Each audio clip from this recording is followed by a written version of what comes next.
अस्सलाम वालेकुम। वालेकुम सलाम। अपना नाम बताइएगा। शाहिद महमूद वादी कॉलोनी में रहता हूँ, ये गुजरांवाला में। तो यहाँ का मसला कोई बताएं जो आपके हुक्मरानों ने। पूरे पाकिस्तान का ही है और जो यहाँ पे है वो हर जगह पे है।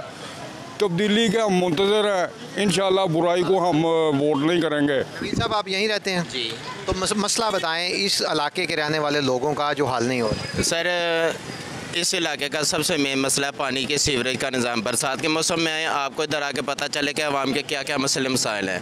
पानी बहुत ज़्यादा, कोई शायद घर हो ऊंची जिसकी पंजाबी में चौंकी कहते हैं, उसके घर में नहीं पानी जाता, अदरवाइज तकरीबन हर घर में पानी जाता है। अच्छा, जब लोग आपके पास आते हैं, इलेक्शन होता है वोट लेने के लिए, तो क्या आप उनको ये बताते हैं कि ये हमारे मसले हैं, ये हल करें? सर इस इलाके का कोई भी सियासी पार्टी का उसको इशू को छेड़ने का फ़ायदा नहीं है। हर सियासी पार्टी के मेंबर को इस चीज़ का पता है कि इस इलाके का पानी का मसला सबसे पहले है। मसाइल तो महंगाई है, बस महंगाई कम हो जाए तो सब अच्छा है। महंगाई पूरे पाकिस्तान में है, यहाँ मकामी आप लोगों के कौन से मसले हैं? मकामी तो सारे ਨੂੰ पता भी है मकामी का की मसला। इतने सेवरेज नहीं साड़ी ठीक है, सब तो बड़ी गल है। इधर पानी जड़ा है इंज नूं जाना चाहिए, ये जाता इंज नूं पिया।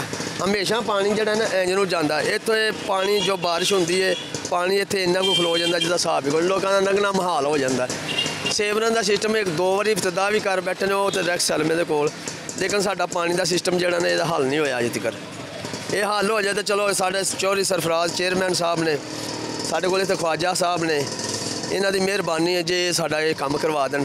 साढ़े को वड्डियां शख्सियत यही ने, ये इन्हों की मेहरबानी है। असीं इन्हां अगे रिक्वेस्ट करने।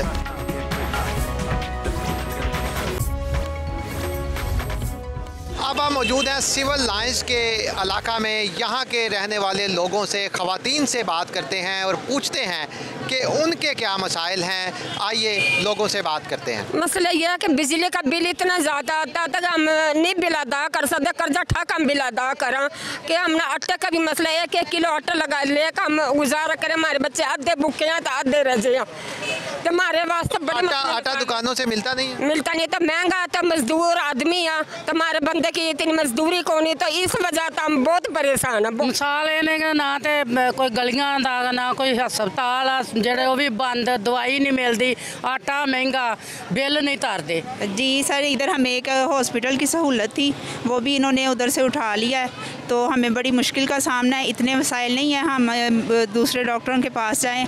और सर ये बिजली के बिल हमें इतना तंग कर रहे हैं। हम ये आप सिविल अस्पताल की बात करी है जिसको बंद कर दिया है? जी सर, वो इधर से उन्होंने शिफ्ट कर दिया है, जिसकी वजह से हमें बहुत मुश्किल हो रही है। बच्चे परेशान हैं, मेडिसिन नहीं ली जा रही, बहुत बीमार हैं सारे, तो बहुत मसला हो रहा है। सिविल अस्पताल का ये एक जेन्युइन इशू है। सिविल अस्पताल जो है ये गुजरांवाला ना सिर्फ इस हल्के का बल्कि पूरे शहर का यहाँ पर एक ही अस्पताल है, उसको बंद कर दिया गया है। लेकिन हुकूमत ने ये कहा है कि इसको अपग्रेड किया जा रहा है। जो एक नया सरकारी अस्पताल गुजरांवाला में बनाया गया है वो शहर से बाहर है, गोंदलावाला में। तो अब यहाँ से लोगों को शहर से उस अस्पताल में जाना पड़ता है। तो यहाँ के जो मकामी लोग हैं जिनके बिल्कुल करीब अस्पताल था, तो उनको अस्पताल का जो है यहाँ का बंद होने से उनके मसाइल में इजाफा हुआ है।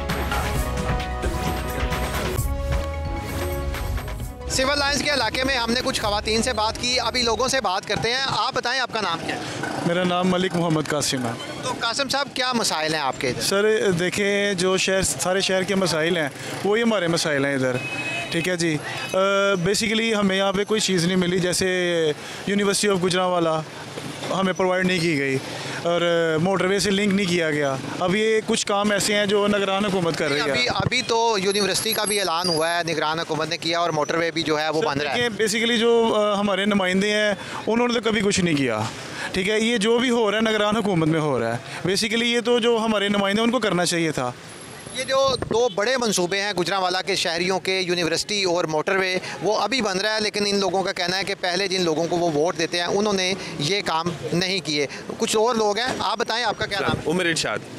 तो बताएं आप कहाँ रहते हैं? मैं सिविल लाइन का रहायशी हूँ, 20 साल से मैं यहाँ पे हूँ। मेरे वाले साहब भी यहाँ पे रह रहे हैं। तो हमारे क्या मसाइल हैं आपके इस इलाके के? हमारे मसाइल काफ़ी ज़्यादा हैं, जिनमें सबसे बड़ा मसला ये है चूँकि हम एक बड़े डिस्ट्रिक्ट के उस एरिया में रहते हैं जहाँ पे सारे सरकारी और निजी इदारे मौजूद हैं, जहाँ पूरे ज़िले से लोग अपने मसाइल हल कराने के लिए यहाँ कचहरियों में, सिविल अस्पताल में और जो बाकी यहाँ पे पुलिस के दूसरे इदारे मौजूद हैं यहाँ पे रोज़ आते हैं। और हमारी जो ट्रैफिक है वो इस तरह की नहीं है कि वो हमारी जो इतनी जो फुट स्टेप्स हैं उनको जो है मैनेज कर सकें। इलाका मकीन जो है वो सुबह 8 बजे से शाम जो दफ्तरी औकात है 5-6 बजे तक वो बिल्कुल पैक हो जाते हैं और यहाँ कोई ऐसा निज़ाम नहीं है। क्यों ट्रैफिक बंद होती है, कोई वजह बताएं ना उसकी, क्यों ये सारा कुछ होता है उसकी? चूँकि पूरे डिस्ट्रिक्ट के लोग यहाँ पे आ रहे हैं अपने मसाइल के लिए, यहाँ की गुंजाइश थोड़ी है और लोग ज़्यादा हैं। लोग जो पूरे ज़िले से यहाँ पे आते हैं अपने मसाइल लेके आते हैं, वो गाड़ियों में आते हैं, जिस तरह पब्लिक ट्रांसपोर्ट पे आते हैं, तो उनको यहाँ पे कैटर करने के लिए कोई जो है ना इदारा या कोई ऐसा लोग काम नहीं कर रहे जो उनको जहाँ पे पार्किंग की सहूलियत दिया जाए, या कुछ ऐसे निजी इदारे हैं जिनके पास पार्किंग की सहूलियत नहीं है, वो यहाँ पे अपने इदारे जो है वो चला रहे हैं। ट्रैफिक मैंने पहले भी बताया था, सिविल लाइंस एक मसरूफ़ इलाका है, तो ट्रैफिक के यहाँ मसाइल हैं। कुछ और लोगों से भी बात करते हैं। आप बताइएगा, आपका नाम क्या है? मेरा नाम हाफिज़ उल्फ़कार है जी। आप सब क्या मसाइल हैं इस इलाके के जो हल होने चाहिए? सबसे बड़ा मसला जो है ना इस वक्त हमारा ये डीडवा फाटक है, इसके साथ ये जो रेलवे फाटक है आप इसकी बात कर रहे हैं? हाँ जी, इसकी बात कर रहे हैं। जो डीडवा फाटक इसका नाम है, इसके आगे जो है वो कचहरी वाला फाटक है, उससे आगे सियालकोटी फाटक है, उससे आगे वो पोंडा वाला फाटक है। तो आपके मसाइल इस पर लगा, इसका मसाइल ये है कि जिस वक्त जनाब ये बंद होता है ना, 3-3 4-4 क्रॉसिंग होती हैं ट्रेनों के, कि जिसकी वजह से ट्रैफिक जाम हो जाती है। इतने वो ट्रैफिक ख़त्म नहीं होती, दूसरे यानी कि फिर फाटक बंद हो जाता है। तो ख़ुसूसन जिस वक्त स्कूल की छुट्टी का टाइम होता है ना, उस वक्त इसकी बहुत ज़्यादा परेशानी बढ़ जाती है। तो जब गर्मी होती है तो लोगों का हाल जो बहुत बुरा हो जाता है, पसीनों पसीनी हो जाते हैं लोग। तो क्या इसका हल क्या है? आप क्या चाहते हैं? ये है कि इसका हल अंडरपास बन जाए या फ्लाईओवर ऐसा बन जाए कि जो दोनों फाटकों जनाब ऐसे हो सकता है, हर चीज़ हो सकती है।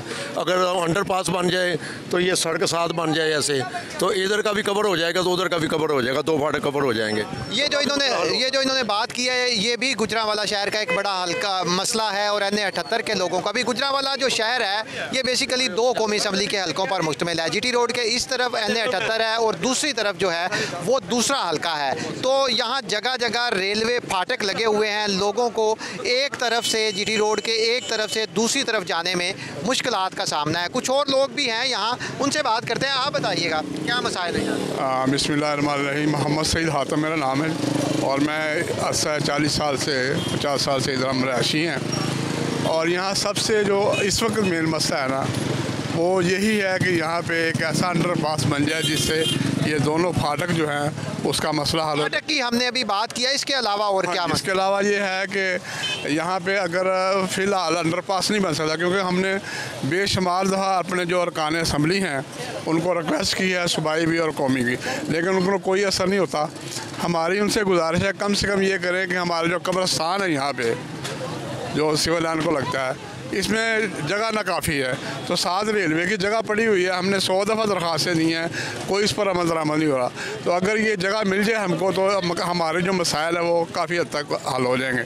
दूसरा मेरा ये एक गुजारिश है कि जिस तरह गोंदवाला फाटक के ऊपर वो लोहे का पुल बना हुआ है मोटरसाइकिलों के लिए, आप कहते हैं अंडरपास नहीं बन सकते तो पैदल क्रॉसिंग के लिए तो बन जाए ना, ताकि मोटरसाइकिल जब यहाँ ये, क्योंकि डिंगा इसको फाटक कहते हैं, जब ये आता है ना रश, तो यहाँ इतना बुरा हाल होता है गर्मियों में बच्चों का, ये है वो। तो इसलिए आप मेहरबानी करें, हमारा ये मुतालबा है कि कम से कम लोहे का पुल बना दे जिससे मोटरसाइकिल तो कम से कम आ जाए। आपने लोगों की बात सुनी। हम NA 78 के मुख्तलिफ इलाकों में जा रहे हैं, लोगों से बात कर रहे हैं ताकि लोगों के मसाइल जान सकें और दिखा सकें आप सबको भी कि यहाँ रहने वाले जो लोग हैं उनके मसाइल क्या हैं। मुख्तलिफ लोगों से हमने बात की। अभी यूथ जो है, जो हमारे नौजवान वोटर्स हैं, उनकी भी एक बड़ी स्ट्रेंथ है। तो हम नौजवान लड़कों से बात करने की कोशिश करते हैं इन इलाकों में कि जो नौजवान हैं उनकी नज़र में जो मसाइल हैं उनके इलाके के वो किस नौइयत के हैं।